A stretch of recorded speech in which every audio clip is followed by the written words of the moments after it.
Assalamualaikum warahmatullahi wabarakatuh. My name is Abimanyu Hermawan, and my ID number is 193201225. I am here with my friends to present to you about non-finite clause and clauses without verbs, which covers about the kinds, the forms, and the functions. And so first is the four kinds of non-finite clause.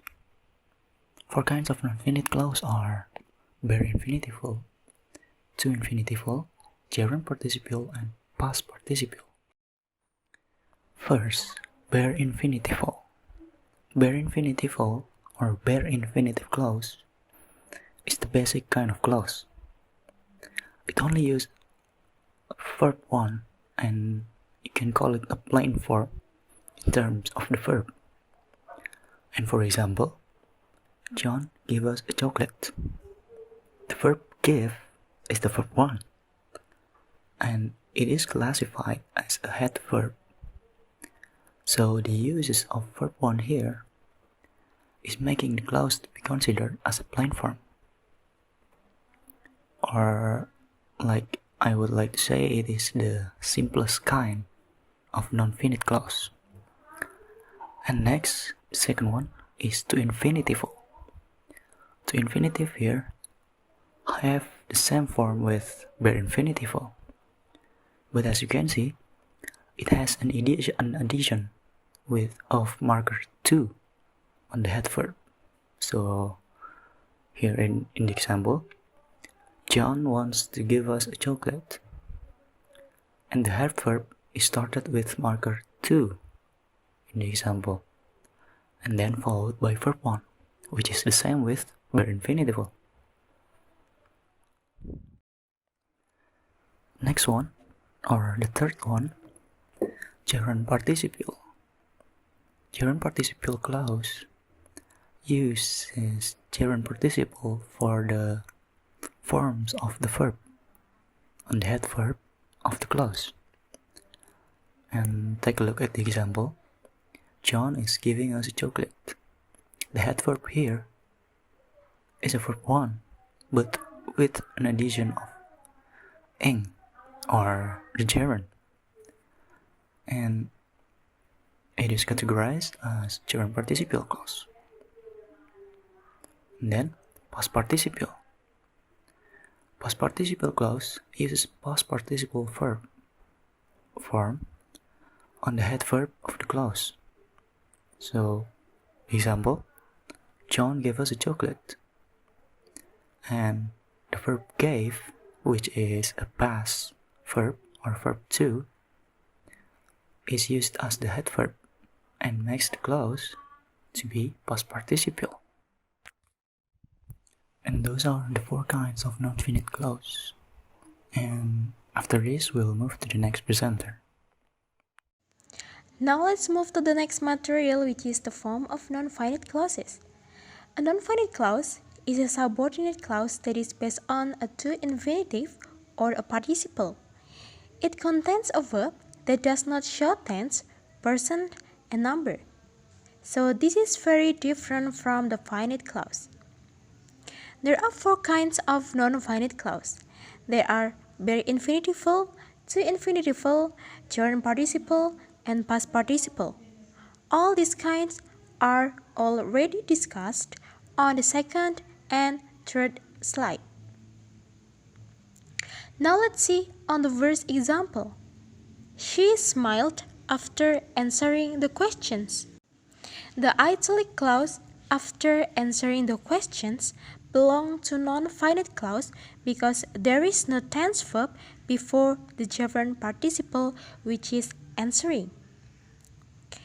And non-finite clause are usually subordinate clauses.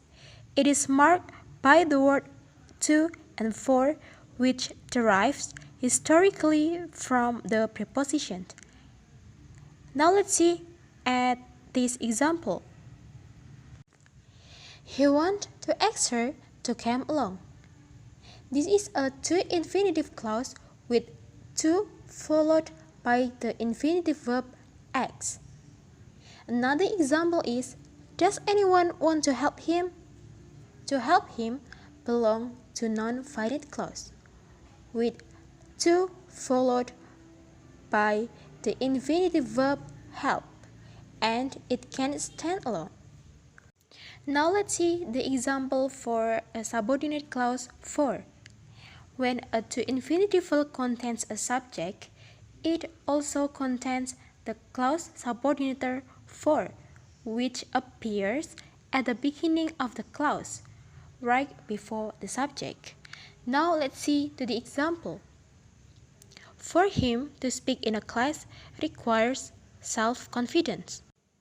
The bold clauses could not stand alone as sentence because there are subordinate clause, which him is a subject and for is a subordinator.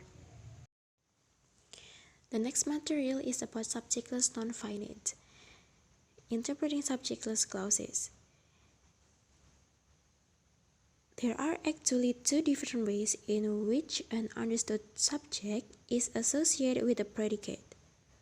One way involves a grammatical linkage that we will refer to as a syntactic determination, and the other does not, or it called no syntactic determination. Now let's see the first example about syntactic determination or involve a grammatical linkage. The first example is Ed promised to resign from the board. And the second example is they called on Ed to resign from the board.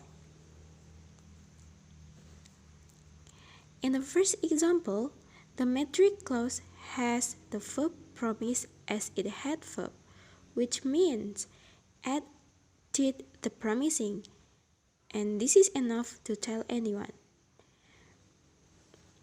And anyone will be easy to understood that he gonna be resigned. Let's take a look in the second example. They called on Ed to resign from the board. It means that Ed was the one they called on. So again, we know that Ed is the one whose resignation is being discussed. Then how about the syntactic determination?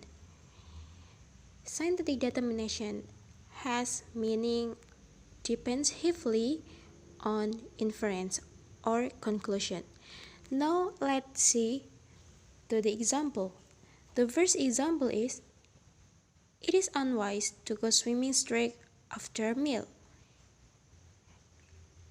And the second example is it was unwise to invite Ed to the party.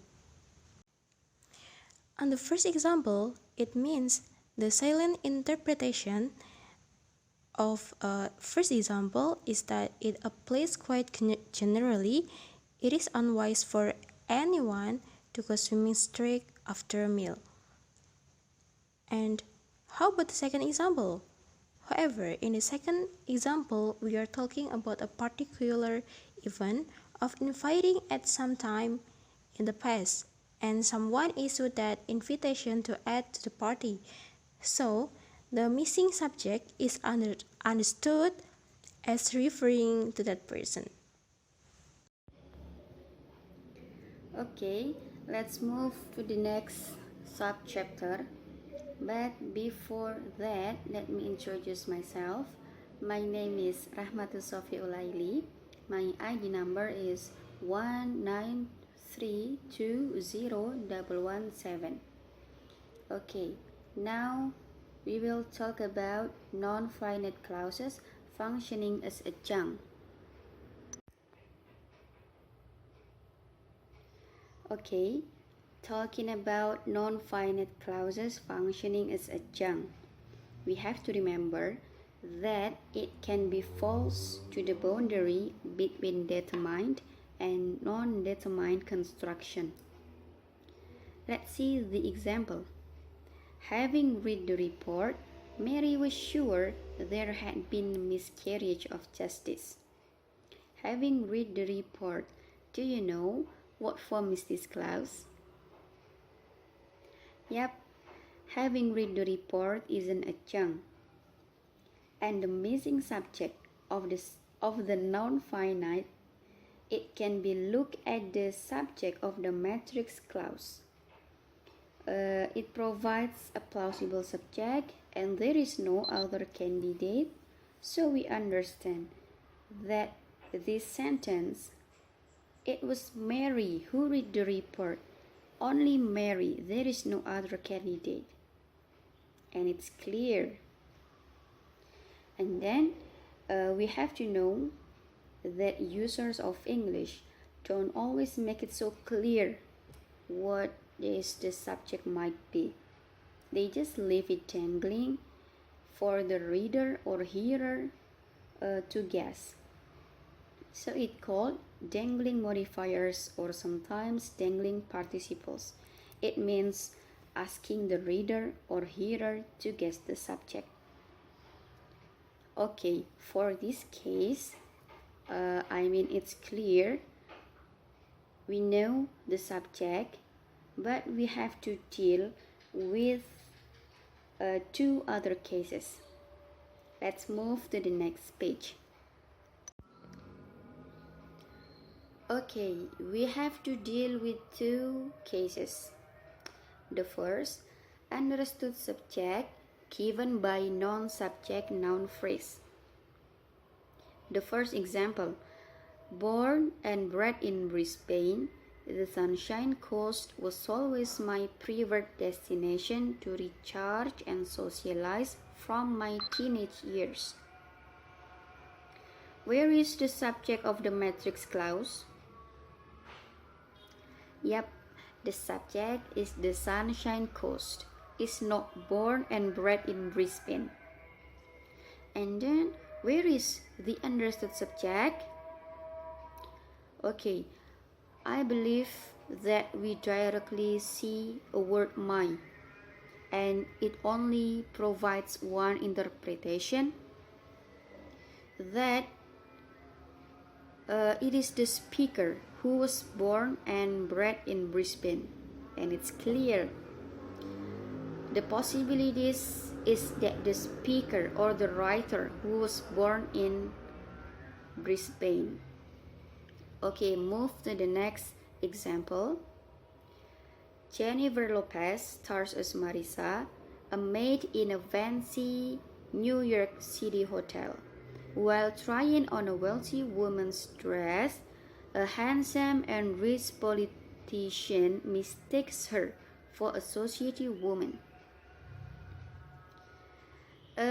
This second sentence is supposed to be saying that Marisa was trying on the dress. But a handsome and rich politician provide a distracting meaning. It seems to be linguistically odd about he was trying on a woman's dress. It's impossible, right? A boy trying woman's dress. Astaghfirullah. So we only turn to the assumption that Marisa referred to the object pronoun her was trying on the dress, and it's more reasonable. And then the second, understood subject not given by any noun phrase. Sometimes a noun phrase in the sentence give us any clue about what we should take to be the understood subject. But we have to guess about the subject. Here are two examples. The first, being desperately poor, paper was always scarce. The subject of being desperately poor is supposed to refer to the poor John Clare, son of an agricultural laborer.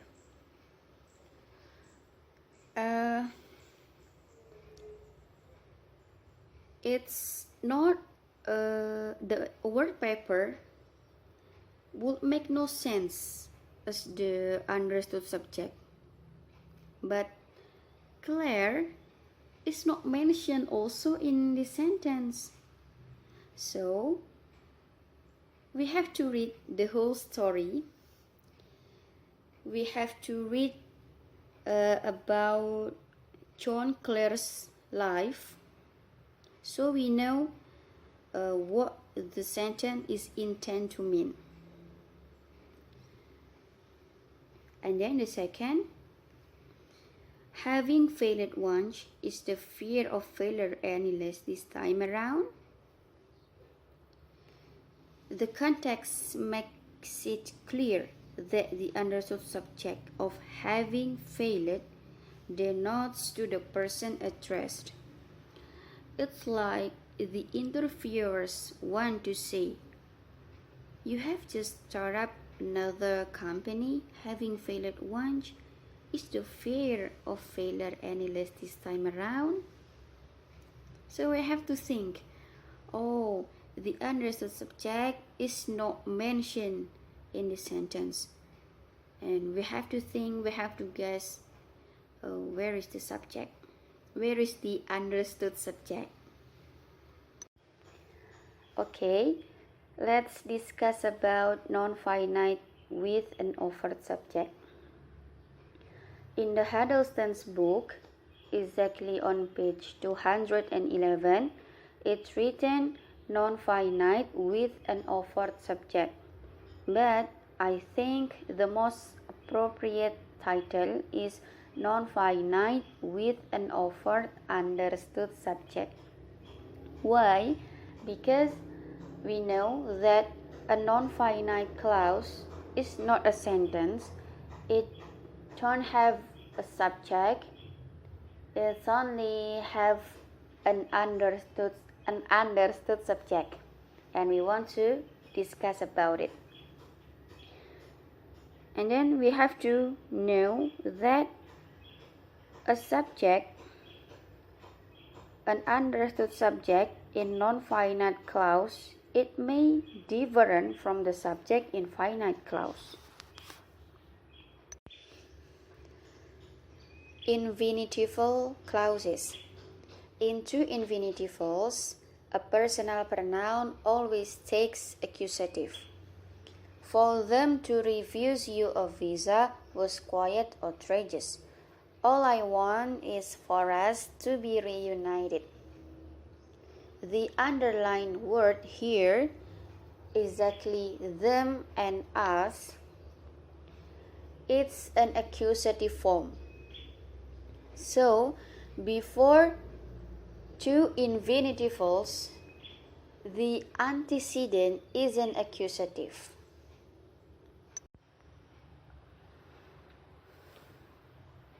Okay, going to talk about gerund participles. There are various case possibilities for subjects of gerund participles, but they differ depending on whether the clause is a complement or an adjunct. So, a gerund participles in non-finite clause, it's not considered a subject, but it becomes complement or adjunct. Why? What is the reason? Because the formula of the sentence is actually subject plus verb, but here it uses verb plus ing, which is a gerund. So it regards as complement or adjunct. We have to remember this. Next, gerund participial as complement. Before discussing the example, I want you to look at the orange box. It said that the understood subject, it can be genitive and non-genitive.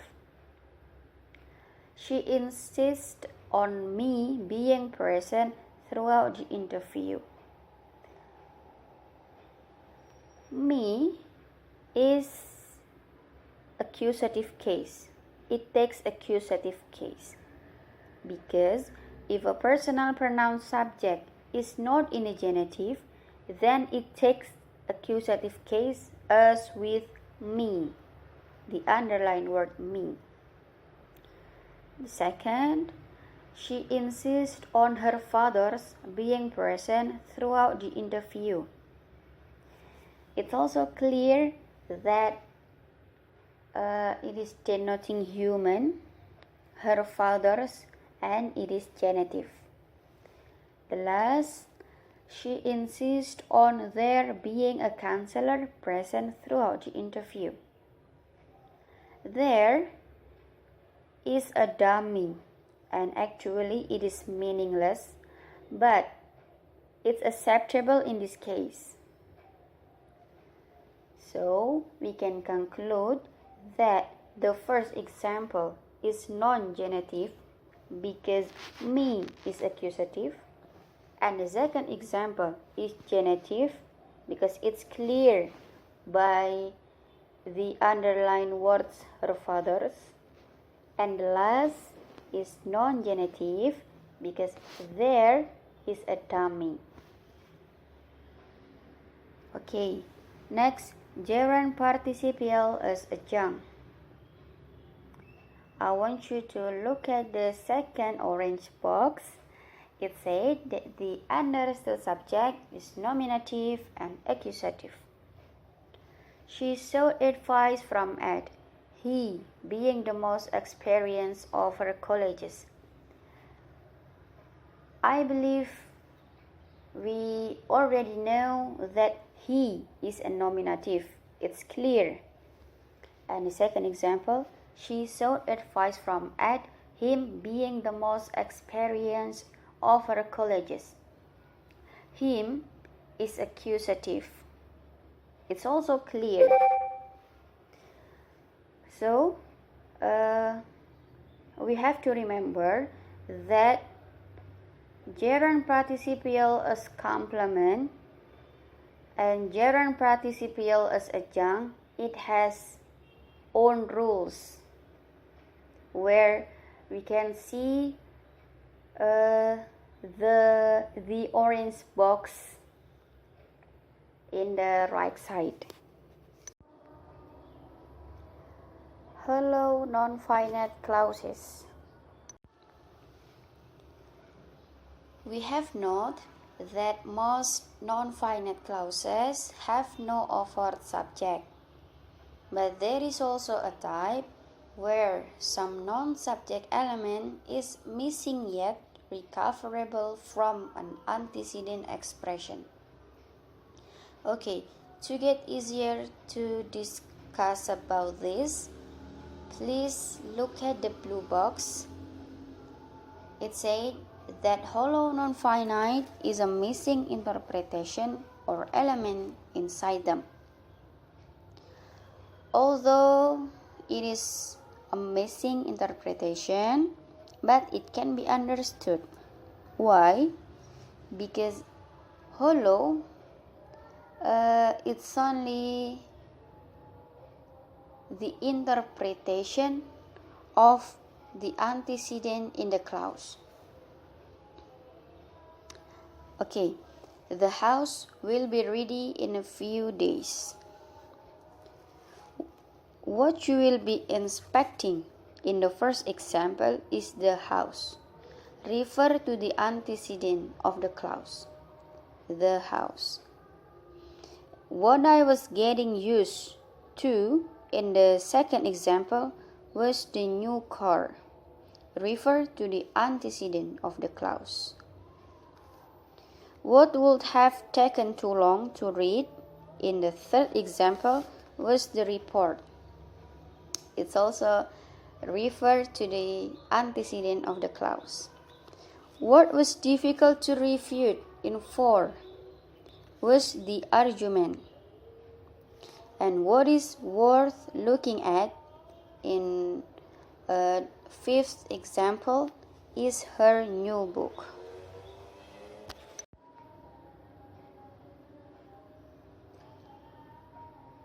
And this is the summary about hollow non-finite clauses that we have to know,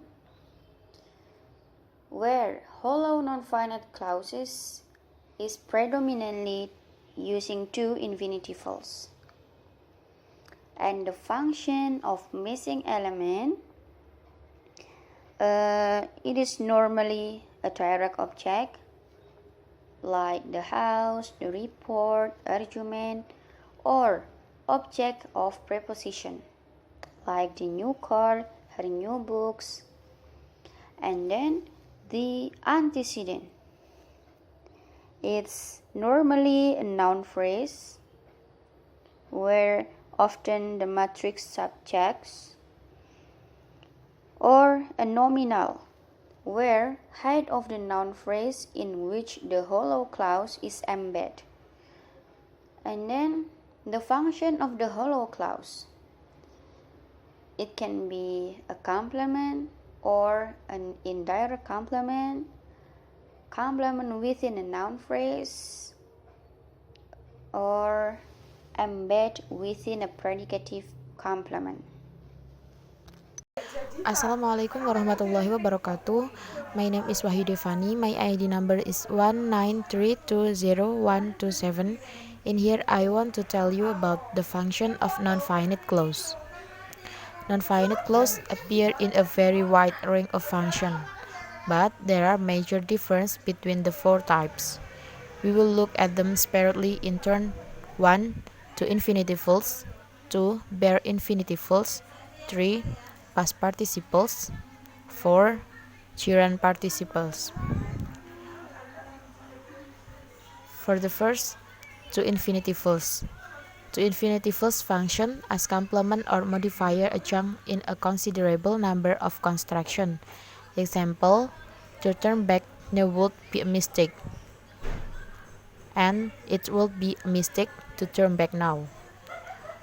As with content clause, the construction with the infinitive as subject, as in example 1, is much less common than the one where it is an extraposed subject, as in example 2.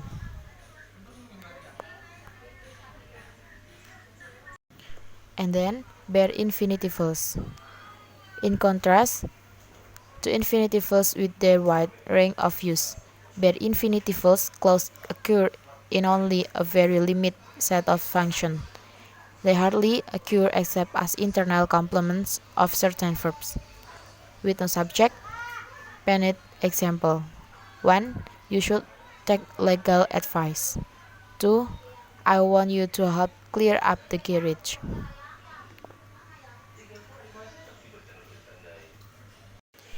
And then past participles. Past participles clause have a quite limited distribution. In the great majority of cases, they have one or other of the two functions shown in. For example, 1. She has written another level. 2. I could have you dismissed on the spot. As complement of a verb, the past participle may have a perfect or passive interpretation.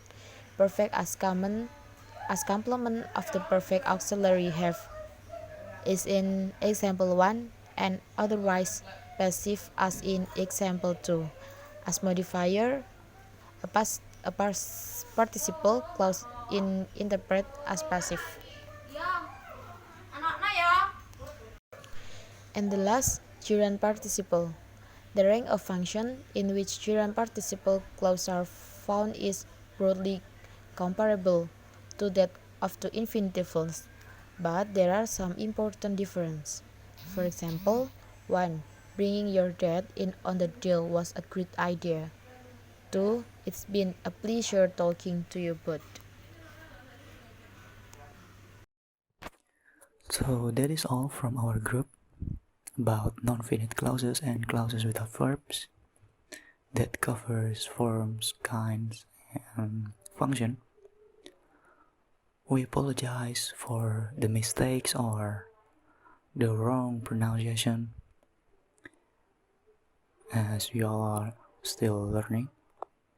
And thank you for listening, for tuning in. Wassalamualaikum warahmatullahi wabarakatuh.